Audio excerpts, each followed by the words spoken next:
Dans cette vidéo, je vais vous donner quelques conseils pour réussir vos vidéos de pêche.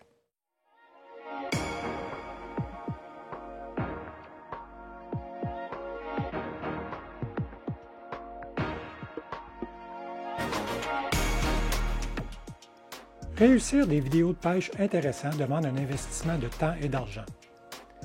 Dans cette vidéo, je vais vous donner quelques conseils pour vous permettre de bien débuter dans le domaine. Les 4 étapes pour réussir des vidéos de pêche sont de choisir un équipement approprié et de bien le connaître, de faire quelques préparatifs avant le départ, de filmer les différentes séquences de pêche et de faire un montage vidéo avec les meilleures séquences. Je vais vous expliquer en détail ces 4 étapes. L'équipement vidéo requis peut être très simple et peu coûteux, mais aussi complexe et très coûteux. Pour vous permettre de faire les bons choix, je vais vous faire mes recommandations en 2 étapes, soit l'équipement de base pour débuter et l'équipement additionnel pour progresser. Quelqu'un pourrait très bien s'en tenir seulement à la première étape et réussir d'excellentes vidéos. À vous de voir jusqu'où vous voulez aller et combien vous êtes prêt à investir d'argent dans ce passe-temps. La première chose que je vous recommanderais d'acheter est une bonne caméra d'action de type GoPro. On retrouve quelques marques qui proposent d'excellentes caméras comme GoPro, DJI et Insta360. Je vous conseille d'éviter les appareils qui se vendent autour de 100 $. Ils n'offrent vraiment pas une bonne qualité d'image. Avec ce type d'appareil, vous serez en mesure de filmer vos sorties de pêche, même si vous êtes seul, car vous pourrez l'attacher sur vous avec un harnais de corps ou de tête.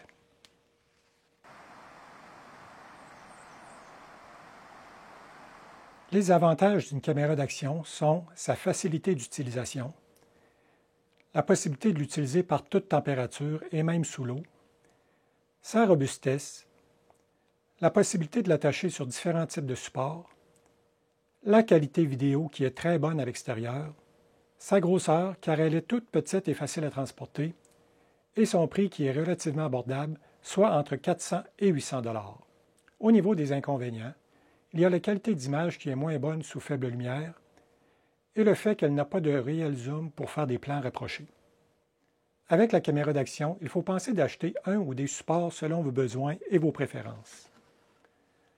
Le premier que je vous conseillerais est un harnais de corps ou de tête pour pouvoir filmer lorsque vous êtes seul. J'ai les deux et je préfère le harnais de corps. Celui pour la tête est inconfortable après quelques minutes.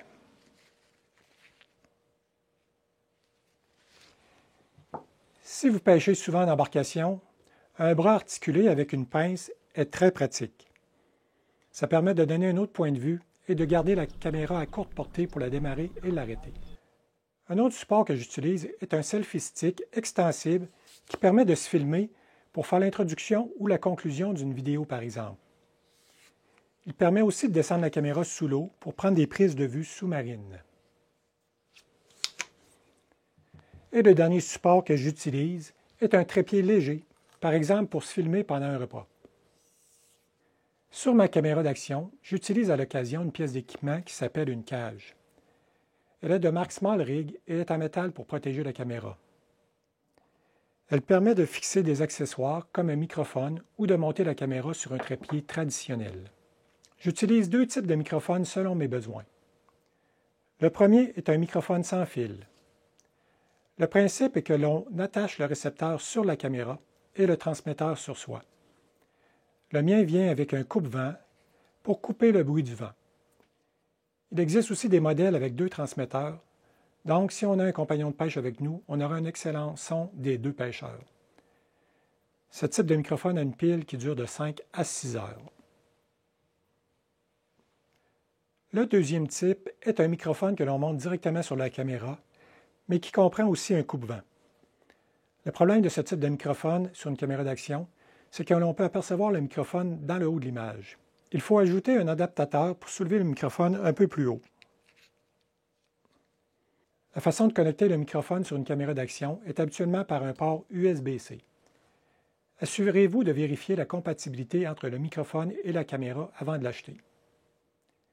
Les 2 dernières choses que vous devriez acheter sont une ou des batteries supplémentaires et une carte mémoire d'au moins 128 GB.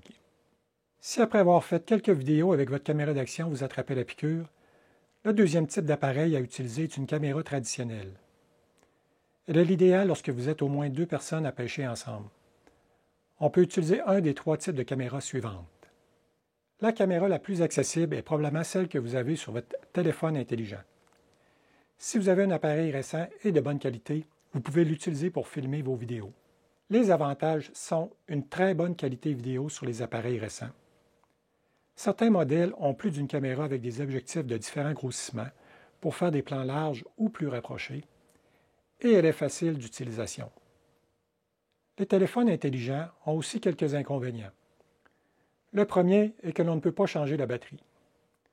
Ensuite, la durée de l'enregistrement dépend de l'espace de stockage du téléphone. Il est risqué de briser le téléphone lors des manipulations. Il n'est pas facile d'ajouter des accessoires comme des microphones par exemple, mais c'est possible si on ajoute une cage sur le téléphone. Le deuxième type de caméra est le caméscope. Il a été très populaire dans les années 90 et 2000, mais beaucoup moins aujourd'hui. Ses avantages sont qu'il est facile à utiliser, qu'il offre des vidéos de bonne qualité, qu'il possède un zoom puissant qui permet de varier les séquences, qu'il est possible d'ajouter facilement des accessoires comme un microphone, et que c'est possible de changer la batterie et la carte mémoire. Ces désavantages sont que la qualité vidéo va être inférieure au prochain type de caméra que je vais vous présenter, qu'il est dispendieux, soit entre 1 000 et 5 000 $ pour filmer dans un format 4K, et qu'ils sont de moins en moins populaires et disponibles sur le marché. Le troisième type de caméra est la caméra photo hybride. C'est le type de caméra le plus populaire actuellement et de loin. Elles sont très utilisées par les créateurs de contenu sur Internet et dans plusieurs émissions de télévision.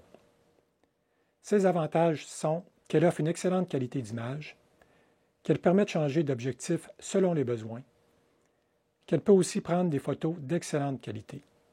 Ses inconvénients sont que pour certains modèles, il peut y avoir un problème de surchauffe lorsque l'on filme trop longtemps par temps chaud, qu'elle peut être très coûteuse, entre 1 500 et 8 000 $ et qu'elle est plus complexe à utiliser qu'un téléphone ou un caméscope. Mes recommandations seraient de commencer par utiliser votre téléphone cellulaire. Si ensuite vous voulez vous améliorer, je recommanderais l'achat d'un appareil photo hybride. Je vous propose quelques modèles intéressants pour le prix en 2024. Le Fujifilm X-S20 avec objectif 15-45 mm à 1 899 $. Le Sony A6700 avec objectif 16-50 mm à 1 999 $. Le Canon R7 avec objectif 18-150 mm à 2 199 $. Et le Canon R10 avec objectif 18-45 mm à 1 400 $. Comme pour la caméra d'action, il faudra aussi prévoir l'utilisation d'un trépied et de microphones externes. Avoir un équipement approprié ne garantit pas la qualité des vidéos. Il est important de faire quelques préparatifs avant le départ. La première chose est de bien lire le manuel d'utilisation de votre appareil pour bien se familiariser. Et ensuite, je vous recommande de vous pratiquer quelques heures avec votre appareil pour bien maîtriser les fonctionnalités de base. Ensuite, assurez-vous que toutes vos batteries sont chargées, que les cartes mémoire sont effacées et que vos objectifs sont bien propres. Je vous conseille de faire une checklist de tous les accessoires à apporter, par exemple les batteries, chargeurs, cartes mémoire, trépied et autres. Et le dernier préparatif est de se faire une autre checklist des séquences vidéo que l'on veut rapporter. Je vous présente un exemple à l'écran.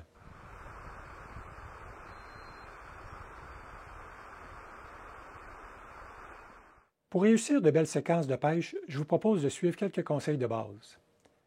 Sur la caméra, on peut changer le nombre d'images à la seconde que la caméra va filmer, ce que l'on appelle souvent le FPS ou frame par seconde. Pour débuter, je vous recommande d'utiliser le 29.97 fps ou 30 fps sur certains appareils. Avoir la caméra la plus stable possible. Lorsque la caméra saute de gauche à droite et de bas en haut, ça donne des mauvaises séquences. Même principe pour l'utilisation du zoom de la caméra. Je recommande de ne pas utiliser le zoom pendant que l'on filme la séquence. Arrêtez de filmer, faire le zoom pour se rapprocher et recommencer à filmer. Ou bien, si vous avez utilisé le zoom en filmant, coupez la séquence au montage. Portez une attention particulière au son et utilisez un microphone externe avec un coupe-vent pour diminuer le bruit du vent. Variez les prises de vue. Par exemple, faire des plans larges, moyens et rapprochés. Faire des prises de vue sur des détails, comme par exemple lorsque l'on attache une mouche. Faire des prises de vue des paysages, des fleurs, des roches et des insectes. Faire des prises de vue au ras du sol. Enregistrer du son d'ambiance qui pourrait être utilisé lors du montage pour remplacer du son de mauvaise qualité, comme un ruisseau qui coule ou les oiseaux qui chantent. Il ne faut pas oublier aussi de se référer à la checklist pour les séquences que l'on veut filmer. Si on est seul, on peut privilégier d'utiliser la caméra d'action que l'on porte sur soi. On peut l'enlever à l'occasion pour faire des prises de vue différentes. Si on est plusieurs, on peut aussi utiliser la caméra d'action et une caméra additionnelle pour faire les différentes séquences avec différents points de vue. Regarder les séquences vidéo sans faire de montage devient vite ennuyant. Pour avoir un résultat intéressant, il faut investir plusieurs heures pour faire un montage vidéo. Je vais vous donner quelques conseils pour y arriver. La première chose avant de débuter le montage, c'est de choisir sur quel appareil on va faire le montage et quel logiciel on va utiliser. Avec la puissance des ordinateurs, tablettes et téléphones intelligents récents, on a plusieurs choix possibles. Mais il faut savoir que faire du montage est une tâche qui demande beaucoup de puissance et d'espace disque, donc il faut avoir un appareil récent. Pour les logiciels gratuits disponibles sur les téléphones intelligents, il y a iMovie sur les iPhones et CapCut sur les iPhones et les appareils Android. Pour les logiciels payants disponibles sur les téléphones intelligents, il y a LumaFusion sur les iPhones et les appareils Android. Personnellement, je trouve l'écran trop petit pour faire des montages vidéo sur un téléphone. Si on veut faire nos montages vidéo sur une tablette, les logiciels gratuits sont iMovie et DaVinci Resolve sur les iPads et CapCut sur les iPads et les appareils Android.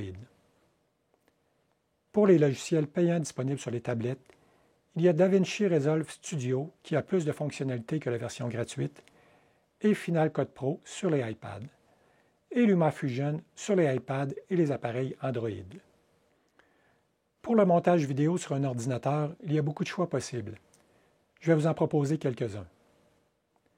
Pour les logiciels gratuits disponibles, il y a iMovie sur Mac et DaVinci Resolve et CapCut sur les Mac et sur Windows. Pour les logiciels payants, il y a sur les Mac les logiciels Final Cut Pro, DaVinci Resolve Studio, Adobe Premiere Pro, Filmora et quelques autres. Sur Windows, il y a DaVinci Resolve Studio, Adobe Premiere Pro, Cyberlink Power Director, Filmora et quelques autres. Pour débuter, je vous conseillerais d'utiliser le logiciel CapCut qui est gratuit et disponible sur toutes les plateformes, qui est relativement facile à apprendre et qui offre toutes les fonctionnalités requises pour faire un montage de qualité. Pour vous initier, il y a plein de vidéos disponibles pour ce logiciel sur YouTube. Je vais vous donner quelques conseils pour réaliser vos premiers montages vidéo. Pour commencer, pour vous donner une idée sur la longueur de votre vidéo finale, le ratio des séquences filmées versus ce qui est conservé au montage final est d'environ 5:1. C'est-à-dire que pour 1 minute de montage, on va avoir 5 minutes de vidéo filmée. J'essaie toujours de limiter la durée de mes montages vidéo entre 5 et 20 minutes. Lorsque c'est plus long, ça peut devenir ennuyant. Avant de débuter le montage, je visionne mes séquences vidéo pour bien les connaître. On doit choisir seulement les meilleures séquences pour faire une vidéo de qualité. Durant le montage, j'essaie de raconter une histoire et pas seulement de mettre des séquences vidéo les unes après les autres. Je me réfère à la checklist que j'ai préparée avant de partir. Faire un montage vidéo demande plusieurs itérations. Après le premier montage, je vais raffiner l'ordre des séquences, leur longueur et en ajouter ou en enlever.